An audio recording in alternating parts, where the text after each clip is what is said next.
تو رومیوں نے تو بڑے بڑے رنگ منگوائے، تو بڑی بڑی پینسلیں منگوائیں، تو بڑا انہوں نے کام کیا، درمیان میں پردہ تھا، آمنے سامنے دیواروں پہ نقش بنانے تھے، لیکن چینیوں نے کوئی چیز بھی نہیں منگوائی۔ 1 مہینے 1.5 مہینے کا ٹائم تھا، فارغ ہو کے بادشاہ نے پردہ ہٹایا کہ بیچ کھڑے ہو کے فیصلہ کروں گا کس کے نقش و نگار اچھے ہیں، انعام ملے گا۔ پردہ ہٹایا تو جیسے نقش رومیوں کی دیوار پہ تھے ویسے ہی چینیوں کی دیوار پہ تھے، ایک نقطے کا بھی فرق نہیں۔ بادشاہ کہنے لگا کیسے فیصلہ کروں، تم نے کیا کیا ہے، سمجھ نہیں آئی تم نے کیا کیا۔ تو چینیوں سے یہ بھی پوچھنے لگا کہ نہ تم نے کوئی رنگ منگایا، نہ پینسل منگائی، نہ کوئی اور چیز، تو بالکل سیم۔ وہ کہنے لگے بادشاہ ہم نے تو کوئی نقش بھی نہیں بنایا۔ تم نے پھر کیا کیا؟ کہنے لگے ہم نے ذرا مال کے دیوار صاف کی ہے، دیوار کا آئینہ بنا دیا ہے، نقش تو انہی کے ہیں لیکن نظر ادھر آ رہے ہیں۔ میں نے سنا ہے کہ اس کے شبستان سے متصل ہے بہشت، مکی ادھر کے بھی جلوے ادھر کے دیکھتے ہیں۔ سنا ہے اس کے شبستان سے متصل ہے بہشت، مکی ادھر کے بھی جلوے ادھر کے دیکھتے ہیں۔ سنا ہے بولے تو باتوں سے پھول جھڑتے ہیں۔ اگر یہ بات ہے تو چلو بات کر کے دیکھتے ہیں، اگر یہ بات ہے تو چلو پھر بات کر کے دیکھتے ہیں۔ میرے عزیز کہنے لگے کہ وہ نا جناب ہم نے صرف دیوار صاف کی ہے، اتنی صاف کی ہے کہ شیشہ بنا دیا، تو اب ان کے نقش ادھر بھی نظر آتے ہیں۔ تو بس اب بادشاہ خوش ہو گیا، اس نے کہا کوئی بھی نہیں جیتا، کوئی بھی نہیں ہارا، تمہارا انعام برابر کا ہے، تمہیں نقش بنانے کا انعام ملے گا اور تمہیں صفائی کرنے کا انعام ملے گا۔ امام غزالی کہنے لگے چل تو اس طرح کر، روز تو غسل کرتا ہے، دانت صاف کرتا ہے، بال کٹواتا ہے، ناخن بڑھ جائیں تو کٹواتا ہے، کوئی چیز ذرا تھوڑی بڑھ جائے تو چھوٹی کرتا ہے، تو کوئی لباس پورا نہ ہو تو اس کو سیٹ کرتا ہے، تو اس طرح کر ظاہر پہ جو اتنی محنت کی ہے ذرا مال کے دل دھو، انشاءاللہ امام حسین کا فیض بھی نظر آئے گا، مولا علی کے جلوے بھی نظر آئیں گے، حضرت عثمان غنی کی حیا کا عکس بھی نظر آئے گا۔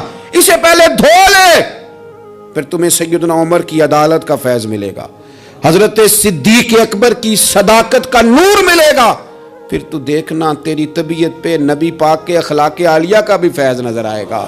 لیکن پہلے اسے دھو لے، اسے دل بیدار پیدا کر کہ دل خوابیدہ ہے جب تک، نہ تیری ضرب ہے کاری نہ میری۔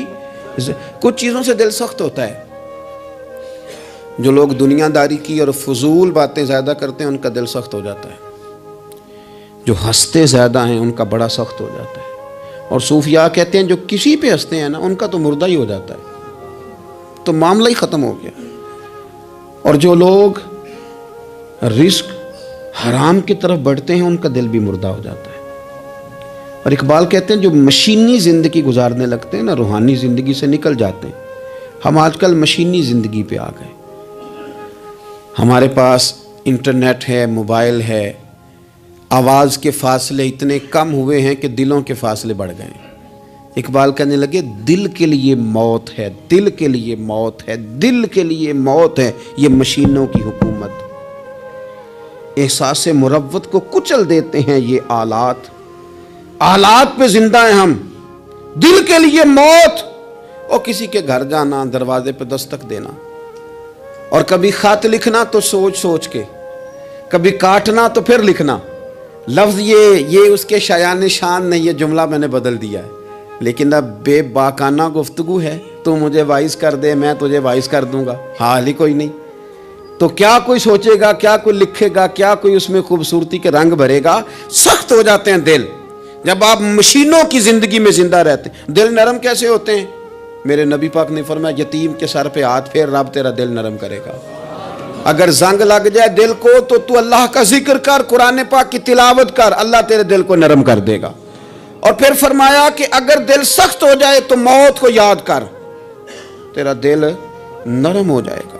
اچھوں کی صحبت اختیار کریں تو دل نرم ہو جاتا ہے۔ قبروں کی زیارت کریں، جائیں کبھی اپنے شہر کے قبرستان میں، غور کریں کہ وہ چودھری صاحب لیٹے ہیں، یہ علامہ صاحب لیٹے ہیں، وہ فلاں بہت بڑے افسر لیٹے ہیں، وہ دیکھو وہ میرا عزیز لیٹا ہے۔ وہ ہارون رشید نے کہا حضرت داؤد تائی سے نصیحت کر دیں، تو فرمانے لگے باپ کدھر ہے تیرا؟ کہا حضور قبرستان میں۔ اماں قبرستان میں، دادا نانا بڑے بھائی سب قبرستان. فرمایا میں کیا نصیحت کروں؟